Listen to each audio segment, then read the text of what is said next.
In diesem Video möchte ich dir einmal erklären, wie das Ganze mit Amazon wirklich funktioniert. Also wir loggen uns bei Amazon ein, wir suchen uns Affiliate-Links und ich zeige dir auch, wie du die auf deiner Webseite einbaust. Ja, und dass das alles gar nicht so schwer ist, das zeige ich dir natürlich auch. Und jetzt gehen wir rüber zum Computer. Ja, jetzt gucken wir uns das einmal am Rechner an, wie das genau funktioniert. Ich bin jetzt hier mal auf amazon.de und habe mich in meinem Account eingeloggt. Das erkennst du immer daran, wenn oben halt dein Name steht, ne? Hallo und dann dein Name. Bei mir steht jetzt eben hier Hallo Monja. Und dann habe ich hier diese Sidebar eingeblendet. Das kannst du, Sidestripe nennt sich das Ganze. Das kannst du in deinem Account anstellen. Und wenn du das hast, dann kannst du ganz einfach einen Affiliate-Link erstellen. Ich muss jetzt mal irgendein Produkt auswählen. Also ich klicke jetzt mal hier auf, ja, was ist das gerade? Ein Whisky. Klicke ich jetzt mal einmal drauf. Und wenn ich den jetzt bewerben möchte, habe ich hier oben 3 Möglichkeiten. Also ich kann einmal einen Textlink erstellen, einen Bildlink und einen Text- und Bildlink. Ja, was ist der Unterschied, ne? Also es kommt darauf an, wie du das auf deiner Webseite zeigen möchtest. Möchtest du wirklich nur einen Link setzen, worauf die Leute klicken sollen, bei Amazon landen und dann eben einkaufen hoffentlich? Oder möchtest du ein Bild setzen, dann kriegst du einen Code, der in deiner Webseite eingefügt wird und dann kann man ebenfalls da draufklicken und einkaufen oder aber beides. Dann stellt Amazon noch zur Verfügung, dass ein Bild und darunter noch eine kleine Beschreibung sowie ein Button angezeigt werden. Und all das schauen wir uns jetzt einmal an, damit du ganz genau weißt, wie du deine Links auf deiner eigenen Webseite setzen kannst. So, ich klicke hier zunächst einmal auf Text und du siehst schon, hier ist dieser kurze Link. Der ist eigentlich eine gute Sache. Es kommt darauf an, wo du den posten möchtest. Also möchtest du das Ganze zum Beispiel auf Pinterest posten oder auf Instagram, dann auf jeden Fall empfehle ich dir einen kurzen Link. Aber ich bin ein Sicherheitsfanatiker und für alle anderen Sachen, für meine eigene Webseite, nehme ich immer den vollständigen Link. Wenn ich jetzt hier mal auf vollständiger Link klicke, dann siehst du schon, was das für ein langer Link hier ist. Und das Coole ist, hier ist irgendwo meine ID drin. Es steht dann ID und dann ist die ID von mir hier genau eingebaut in dem Link. Hier steht Creative Media -21, das ist meine ID. So, warum möchte ich den jetzt unbedingt drin haben? Also, es ist so, es kann ja mal sein, aus welchen Gründen auch immer, dass Amazon seinen Account schließt. Jetzt alle Links auf deiner Webseite auszutauschen. Ja, das ist eine Aufgabe, ne? Aber wenn du den langen Link auf deiner Webseite verwendest, dann ist das eine Sache von Minuten. Weil es gibt ein Tool, das heißt Search and Replace, also suchen und ersetzen. Und dann poste ich einfach eine andere ID da rein und ersetze die mit meiner früheren ID. Und ja, schwupps ist das passiert. Ne? Dann ist in allen Affiliate-Links, die du jemals gesetzt hast, eben die ID ausgetauscht. Und somit kann dir da nichts passieren. Klar, aus welchen Gründen auch immer, kann man ja mal gesperrt werden, also wie sich das anhört. Ne? Also eigentlich nein, kann man das nicht, aber es gibt Sachen, da passiert es eben. Oder aus welchen, ja, wenn man nach 3 Monaten noch keinen Verkauf erzielt hat, wenn man vielleicht zu früh angefangen hat, dann wird Amazon auch dieses Konto wieder schließen, weil die möchten natürlich schon Verkäufe sehen. Und deswegen ist es eine ganz gute Idee, den vollständigen Link zu verwenden. Ja, ich gehe noch mal einmal an den Computer und zeige dir, wie du das Ganze in deiner Webseite einbaust. Also ich nehme mir jetzt einmal den vollständigen Link hier und zwar nur den Textlink, kopiere den und gehe auf meine Webseite. Ich erstelle mir jetzt mal hier einfach eine Page, irgendeine, nenne die einfach mal Versuch und speichere die, weil ich kann die auch gleich veröffentlichen. Und dann will ich den Link ja hier rein posten. Ich schreibe jetzt einfach mal, klicke hier.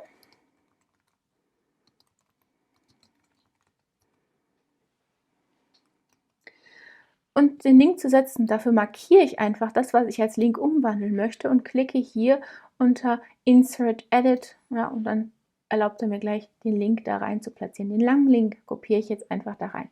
Und dann kann ich hier noch auf dieses kleine Rädchen gehen und kann sagen, bitte öffne das Ganze in einem neuen Tab. Ja, ist immer ganz nett, ne? Damit die Leute nicht direkt von meiner Webseite verschwinden, möchte ich das natürlich einfach in einem neuen Tab öffnen. Ja, wenn ich jetzt auf Insert klicke, Dann klicke ich mal hier auf Update und öffne die Webseite. Dann kannst du das sehen, dass dieser Link drin ist. Einfach ein Textlink.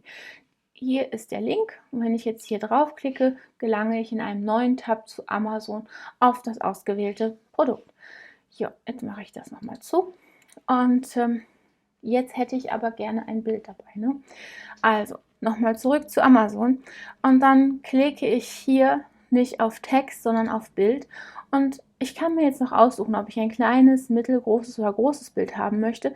Je nachdem, wo ich draufklicke, ändert sich hier unten der Code.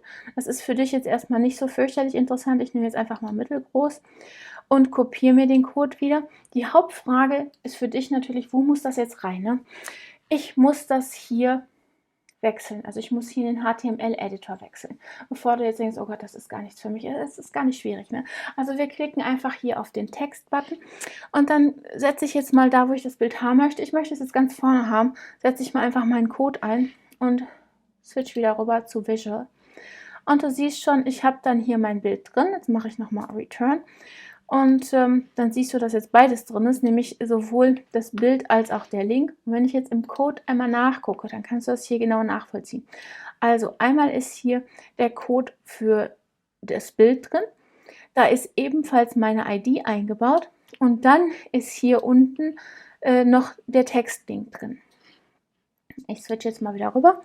Das ist jetzt wenig ansprechend eigentlich, ne? Deswegen machen wir das in Stripe Architect. Da ist das natürlich sehr viel schöner. Da kann ich das Ganze auch einfach in den HTML-Editor einfügen. Werde ich dir noch mal ganz schnell zeigen, aber davor gehe ich einmal auf Update und wir gucken uns das vorne an.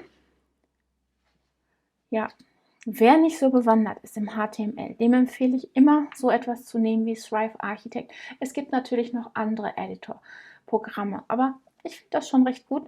Und es hat viele Plugins, die wunderbar zusammenspielen. Deswegen finde ich, ist das eine ganz, ganz großartige Sache. Ja, du siehst jetzt hier, ich habe die Seite jetzt mal neu geladen und du siehst hier in meinem Versuch, habe ich einmal das Bild von dem Whisky und darunter den Link. So war es ja gedacht. Ne? So, und wenn ich das Ganze jetzt in Stripe Architect rein haben möchte, dann würde ich hier auf Launch WordPress, Launch Stripe Architect klicken. Es öffnet sich wieder ein neuer Tab. Und hier kann ich das dann schön bearbeiten. Mein Hauptproblem ist jetzt, dass ich hier WordPress-Content habe. Ich klicke nochmal darüber, da siehst du hier oben links in der Ecke steht WordPress-Content. Ja. Das ist auch so gedacht, weil den kann ich nicht direkt mit Stripe Architect bearbeiten, aber das geht auch. Wenn ich nämlich das jetzt anklicke hier, dann habe ich hier oben Edit WordPress Content, ja, kann ich jetzt hier auch machen. Und ja, warum nicht, ne? Also könnte ich jetzt hier einfach bearbeiten. Was ich jetzt aber machen möchte, ist, ich möchte eigentlich HTML einfügen, ne? Weil ich habe ja von Amazon meinen HTML-Text bekommen und den möchte ich jetzt in Stripe Architect einfügen. Also gebe ich jetzt mal hier oben HTML ein, dann siehst du schon, habe ich hier einen Building-Block, ja, das ist dieser HTML-Block. Gebt das da ein, dann öffnet sich ein neues Fenster und auch da kann ich jetzt einfach meinen Code, den ich eben kopiert habe, für das Bild eingeben. Jetzt klicke ich auf Save und ja, das war zu erwarten, ne? Dasselbe Bild ist wieder drin und ich kann natürlich auch darüber jetzt noch einen Button einbauen oder einen Link einbauen. Ich zeige dir das nur mal ganz kurz. Wir haben das im anderen Video schon gemacht.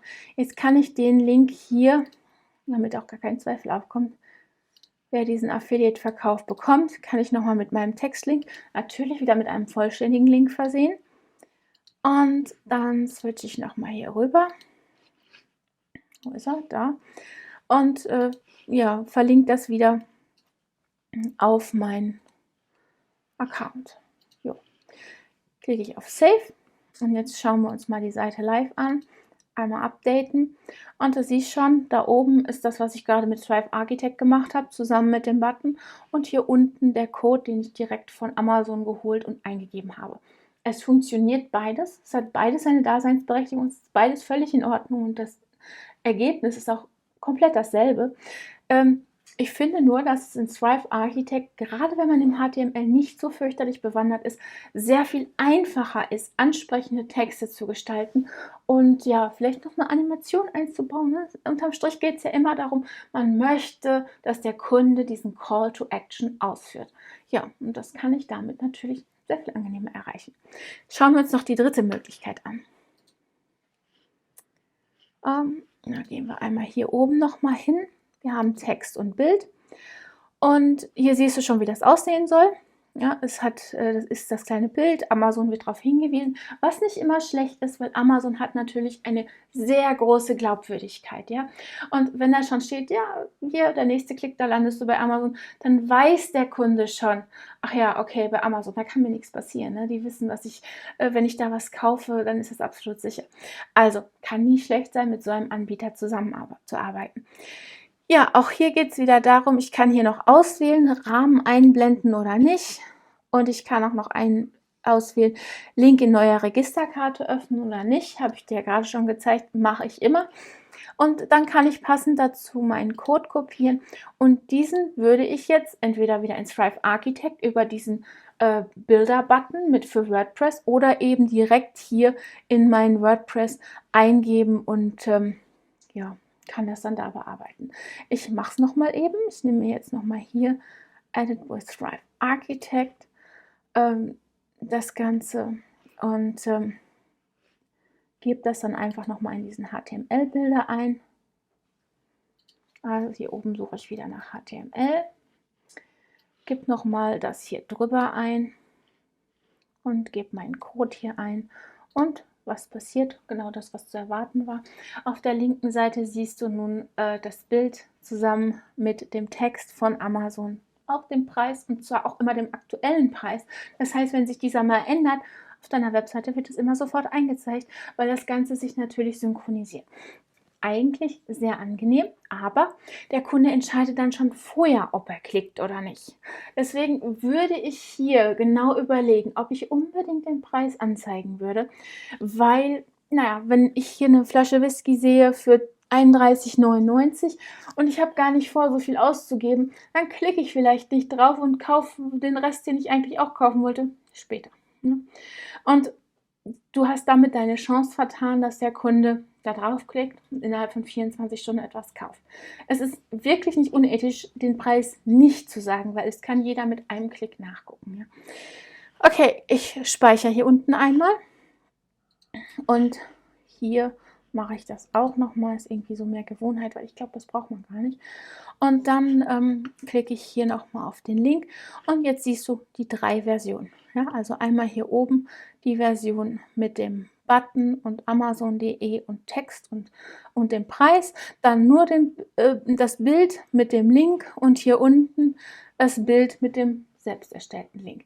Ich hoffe, das Video war hilfreich für dich und du weißt jetzt genau, wie man seine Amazon-Links auf seine WordPress-Seite einbaut. Selbst wenn du nicht WordPress hast, irgendeine andere Seite nutzt, Shopify oder was auch immer du nutzen magst, es geht ähnlich. Ja? Es gibt immer einen Link und du kannst immer irgendwie deinen Code einfügen und ja, so funktioniert es halt immer irgendwie.